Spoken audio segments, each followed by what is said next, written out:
Yeah, but jumping off of rhetoric, there's this whole other, I don't want to use the word narrative again, but Talking point. yeah, there's the other thing about hate speech, and like that's becoming like a back into the conversation of Right. The whole where do we draw the line on that sort of thing. Totally.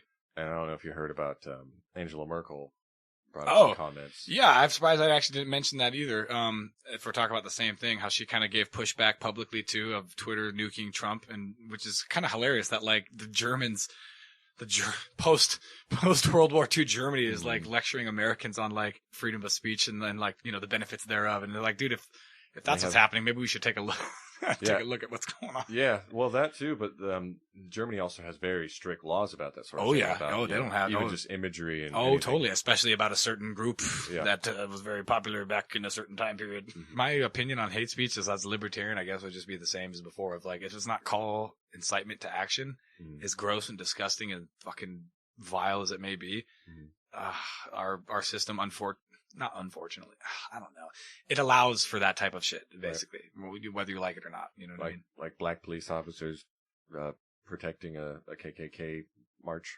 Yeah, literally. Yeah, totally. In Skokie, Illinois or whatever. Yeah, literally, dude. Well, I was just saying as a hypothetical, but yes. That literally did happen, dude. Yes. In a heavily Jewish community. They were like, hey, we want to march here. Right. And believe it or not, I think it was the AC, or was it the ADL or yeah, maybe it was the Anti-Defamation League. It was one of the two. I think it was the ADL. But basically we're like, we'll allow them to march here. Like and that's another underlining point about what's happening in this country, dude, is a lot of people, they want all the benefits of rights without all the other like drawbacks, tolerant drawbacks. Yeah, exactly. Of like, look, dude, like I'm not, and again, that's why I preface like my opinions with this thing. Cause like, I'm not advocating for anything, dude. I'm just trying to like be objective and feel out what's happening here. You know what I mean? Yeah. Yeah, my opinion about like hate speech is kind of the same thing of like, it may be disgusting and violent and crude and have no place in my fucking life or in my proximity or whatever, but because of the greater good of like allowing a system of free speech and all the tremendous benefits that we get of that, are we going to allow cunts to do that? I mean, to a degree, I guess. Yeah. I mean, I don't know. What is hate speech though? You know what I mean? Dude, talking shit to anybody could be considered hate speech. It's kind of similar with like hate crimes. It's like, does it need a modifier? Like hate is hate, dog. Like crime is a crime. Like, I mean, for the most part, I mean, I'm struggling to think of one that couldn't be like equally applied, but. So you wouldn't subscribe to the idea that allowing hate speech allows it to fester and grow and gives it a platform?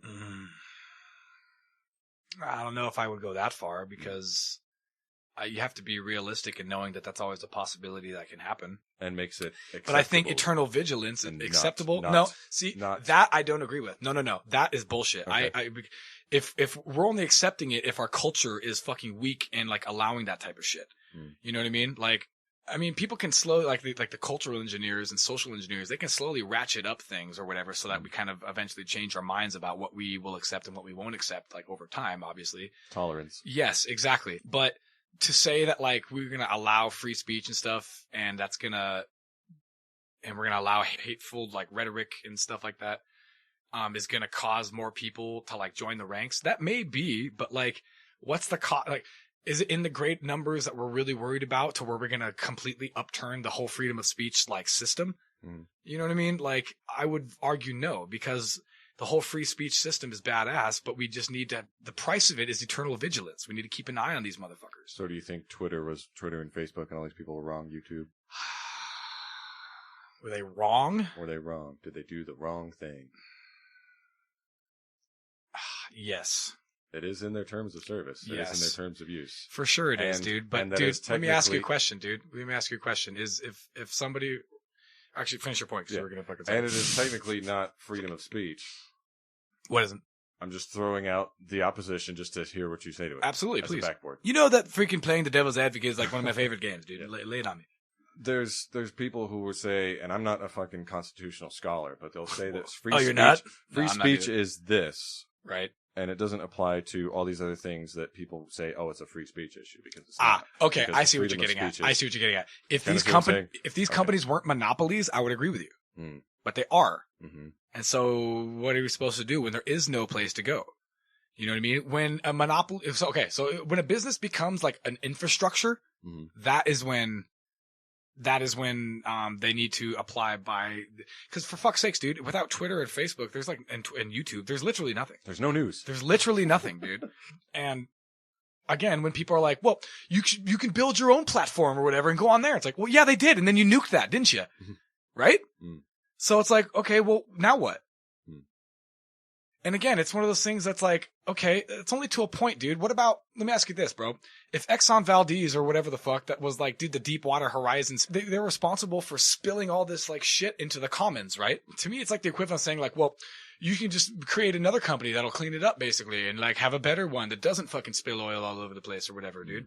And it's like, no, dude, like, if you're the only game in town, homie, like it makes a big difference or whatever. If you are the public commons, dude, if AT&T, back when there was only phones and there was only AT&T and they had only like that company or whatever, bro, if they started like busting people for like, well, actually they did when they did like illegal shit, like at the FBI's behest or whatever. But if they were doing something to where they were like not allowing a whole sect of half the country not access the telephone service, do you think that's like their right as like as a company? You know what I mean? I know it's again, these are great questions. These are all great like questions and we need to be talking about them rather than freaking pointing fingers at the other side saying that they need to pay. Can I push you back one more time? Meow. Yeah, of course. So that's where you would say the government would step in and bust them up? Well, one thing I did like about freaking Elizabeth, the only thing I liked about Elizabeth Warren is that she makes great tacos. She was totally.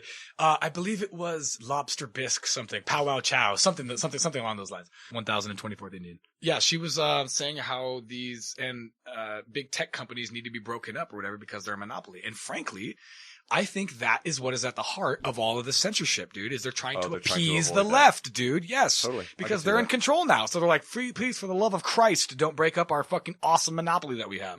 We're on your side. Yeah, don't kill us. Exactly, dude. And so, I mean, that's like, bring down the pirate flag. Raise up the white one. flag. We're cool. Everything's cool. We're fine. We're all fine here. Thank you. How are you? Because they're the most sympathetic to them or whatever. Right. I mean, for now. And again, everybody forgets the fucking pendulum is going to swing the other way. Right. This is another reason why I'm fucking terrified of all this rhetoric about Trump, dude. Because, bro, if you silence these people, call them dumb and crazy, don't listen to them or whatever, and just fucking steamroll over them, they're going to fucking elect a guy who's 10 times more Trumpy than Trump, dude. Right. And then that's fucking self-fulfilling prophecy of a fucking white supremacist or a fucking all those things that you say. All the things that you fucking said earlier. He's a fascist. He's a fucking this and that. You're gonna fucking get it, dude. That was one other thing I wanted to bring up. Have you heard of this? I forget what they're called. I think they call themselves like the Freedom First Party or something. Their symbol is like a lion or whatever. America First? Maybe it was America First. Yeah. There's also like a Patriot Party that's trying to grow out of this. The right is definitely fracturing. And remember how I said the left was going to fracture? I was wrong, dog. I mean, they will eventually. You mark my fucking words. They're teetering on the edge of fracturing. But who fucking knew that after this happened or whatever, the right is like, all right, that's it. Like, we're going to detach ourselves from these fucking like establishment cunts that don't have our back anyway. Like, yeah, I could see it happening. There could be the MAGA party. You never know, dude. Yeah, exactly, dude. Yeah. Exactly. Well, and that's why there's this push to get rid of Trumpism, right? Because now we've slayed the king. Now we have to kill the idea. Right. Yeah. And that reminds me of fucking, I don't want to be hyperbolic, but it reminds me of a certain country from fucking back in the 30s and 40s. Because for real, what would have happened, do you think, Marcus, if Germany would have won the war of World War II? They just would have went to peace and everything would be fucking cool after that. You were talking about earlier about they turning on themselves. They would have turned in on themselves, dude. Right. They would have fucking eaten themselves because you can't be Nazi enough, dude. Right. You can't be pure of fucking blood enough and shit like that. That's what it happens to every single totalitarian culture, dude. In order to lock down their ideology, once they realize how like much they get out of it, they go into overdrive mode of that to promote that, and then you have to vilify somebody. Yeah, there's got to be a fucking boogeyman, dude. You gotta throw oil in the machine. Or yes, dude. Yes, otherwise it gets too hot and blows up, dude. Right? These mechanisms only kill. I was made to kill. I know now why you cry. Face to face, shorts.